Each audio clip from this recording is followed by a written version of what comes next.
Escuela Normal de Educación Física Pablo García Ábalos, producto integrador de primer semestre de la licenciatura en Educación Física.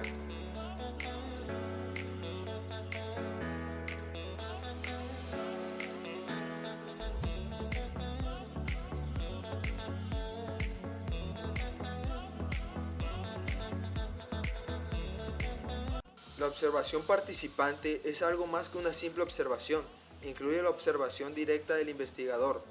La técnica de observación participante es la investigación que involucra la interacción social entre el investigador y los sujetos observados.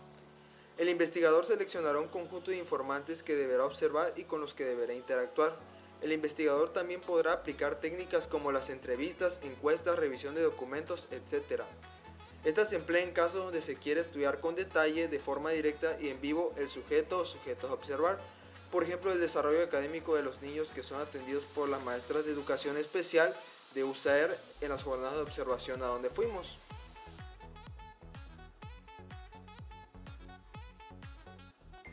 Ahora la observación no participante, que como bien dice su nombre, es observar un grupo pero sin participar en la dinámica de ese grupo.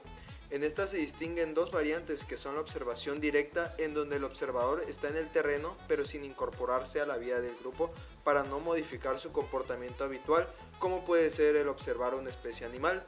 Y la indirecta no se observa en el terreno, sino más bien a través de fotos, videos o archivos.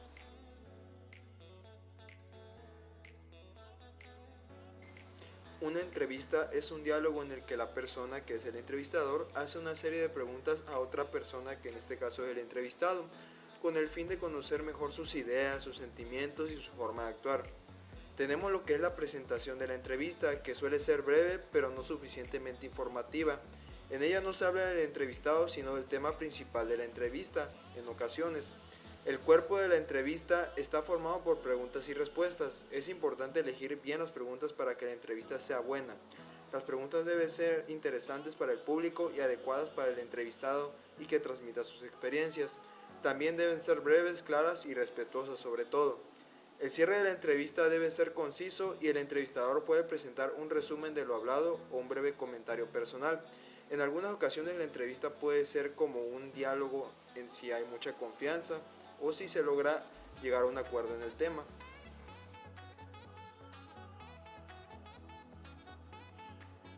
Las encuestas son una herramienta para conocer las características de un grupo de personas. Puede tratarse de variables económicas como el nivel de ingreso o un censo poblacional. Es la vía más simple y eficaz para acceder de manera masiva a las subjetividades cuando se trata de un público muy amplio.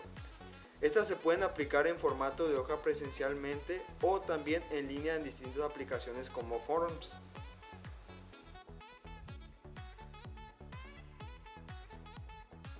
La relación entre la escuela y la comunidad es muy importante, pero debemos entender primero el concepto de comunidad.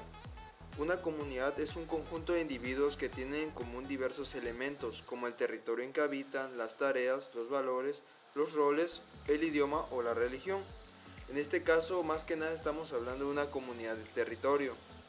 Las jornadas de observación nos ayudaron a ver esta relación de la escuela y la comunidad, que en su mayoría fue buena, ya que los padres asistían cuando se les citaba reuniones sobre el rendimiento académico de sus hijos y aportando también económicamente para el material o el internet escolar.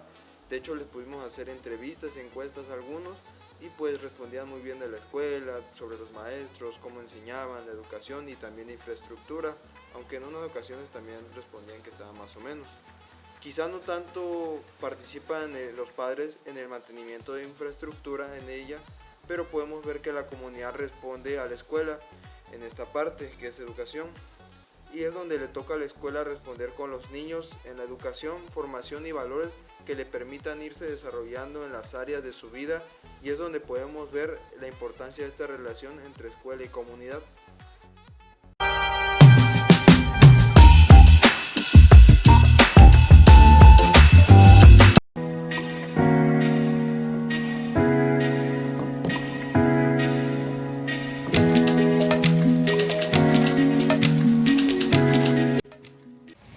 Antes de pasar a la primera infancia, no podemos dejar pasar esta etapa tan importante antes de todo esto, que es la etapa prenatal. La vida empieza antes de nacer y la etapa prenatal es la que incluye los momentos en los que aún no se ha salido del útero. En ese periodo ya somos capaces de aprender a través del tacto y de los sonidos, es decir, que el cerebro humano asocia estímulos a respuestas adecuadas. Esta se da en tres etapas, que son la germinal, que se da al inicio en el momento de la fecundación, y en ella se producen los procesos que permiten al preembrión convertirse en un embrión, que es la siguiente etapa. El periodo embrionario es la fase en la que se produce la formación de todos los aparatos y sistemas del embrión.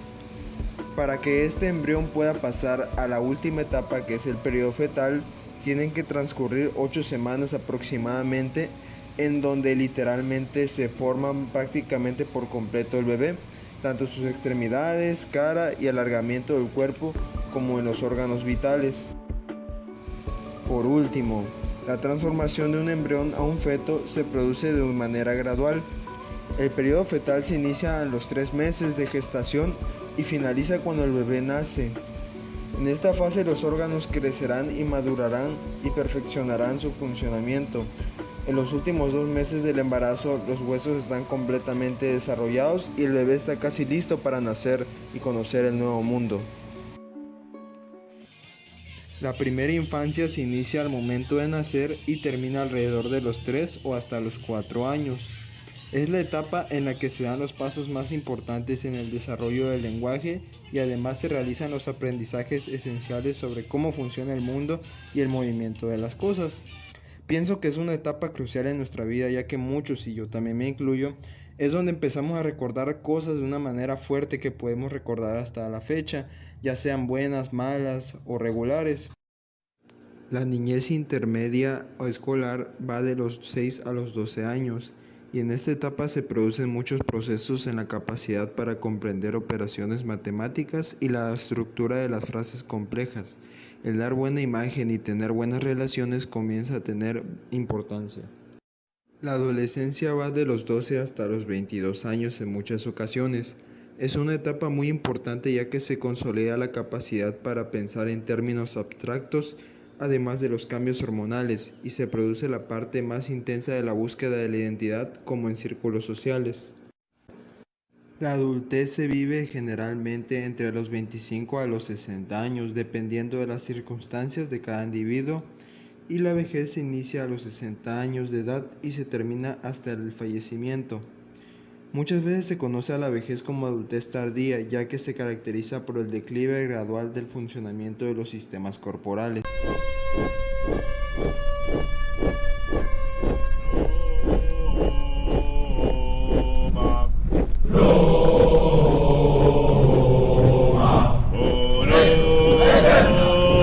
Profesora María del Pilar Torruco Hernández.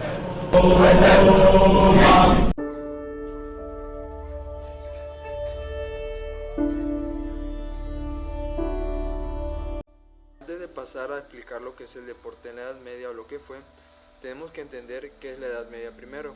El periodo histórico de la Edad Media abarca desde el siglo V hasta el siglo XIII, XIV y XV, según los historiadores.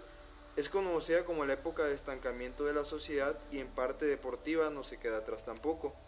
En esta época la mayoría de las personas vivían totalmente en condiciones miserables y no tenían tiempo de dedicarse a las actividades físicas o de ocio.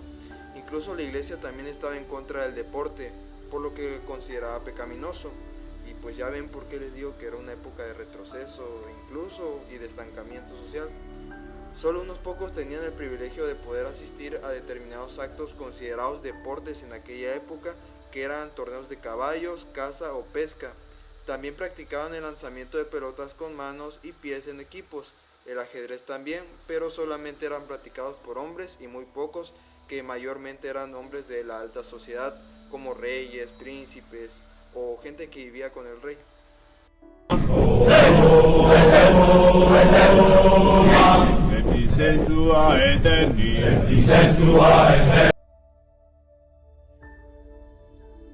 Esta etapa colonial duró casi 300 años, comenzando en el año 1521 y finalizando tras la independencia del país en 1810. Esto hablando sobre México y la Nueva España, ya que en otros continentes llegaron colonias inglesas y francesas como es el caso del continente africano, ya que en muchos de sus países se habla el idioma francés. Pasando a la educación física en la época colonial, en la Nueva España arrasaron prácticamente con todos los deportes de los originarios de nuestro país, como lo fue la pelota tarasca o el poc-tapoc, entre otros también, que pese a todo esto, hoy en día siguen siendo recordados en nuestro país. Pero todo esto cambió en aquella época en donde los españoles llegaron y aparte de imponer sus reglas y políticas, también en la educación física, aunque ellos se fueron más por el ocio, como por ejemplo corridas de toros, juegos de cartas, ajedrez, dominó, entre otros. Las actividades que más implicaban el esfuerzo físico eran las equitaciones de caballos y la charrería, que quedó como deporte nacional hasta el día de hoy.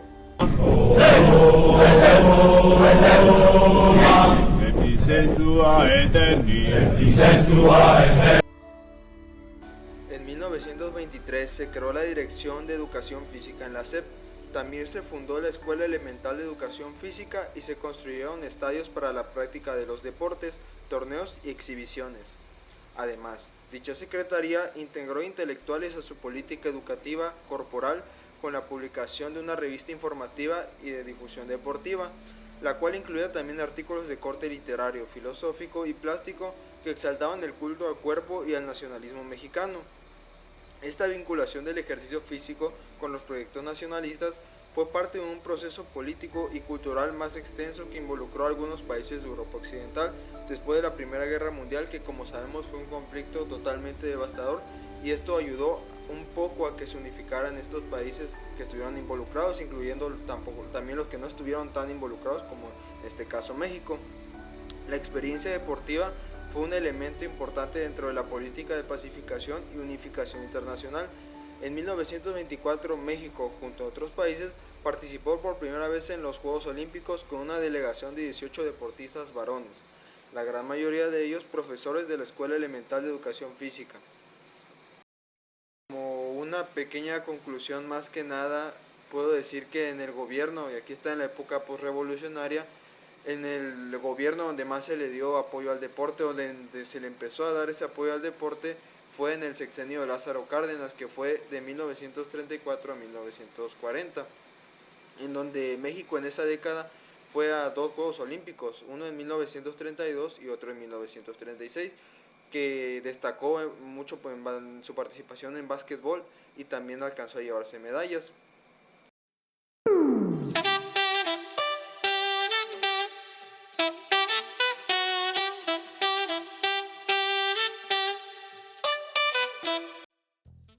La economía es una ciencia social que estudia la forma de administrar los recursos disponibles para satisfacer las necesidades humanas, y México se encuentra entre las 15 economías más grandes de todo el mundo, y es la segunda economía también más grande de América Latina.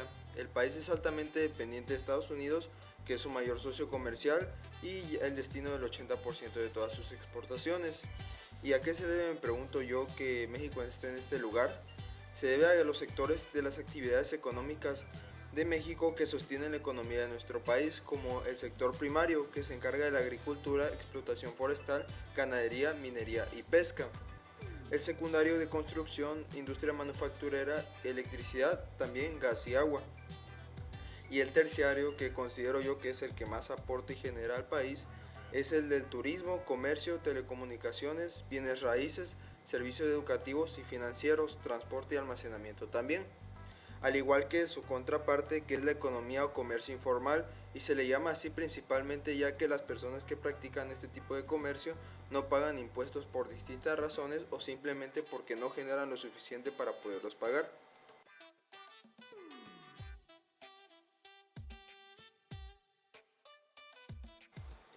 ¿A qué se refiere la regionalización? Aunque en esta situación debemos de entenderla desde un contexto socioeconómico, la pobreza es una constante en la historia de la conformación económica y política de México y de todo el mundo. Se refiere a la desigualdad territorial y es una situación que existe entre las regiones de nuestro país. Esta desigualdad territorial es uno de los principales problemas para el desarrollo de México. La pobreza también, como podemos ver en cada campaña electoral, es utilizada para las campañas políticas solamente para llevarse el voto de la gente, lamentablemente.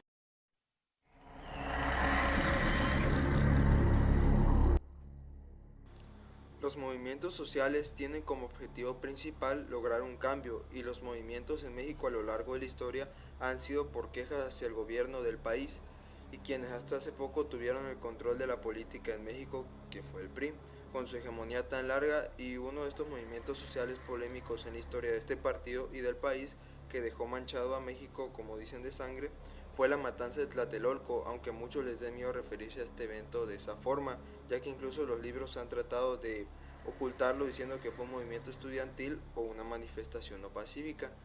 Hasta hace poco con este partido vivimos un suceso parecido, pero con unos normalistas, ustedes ya sabrán de cuál hablo. Hoy más que nunca los movimientos sociales, tanto en México como en distintas latitudes de la geografía mundial, se caracterizan por cuestionar abiertamente el poder establecido en un contexto de globalización.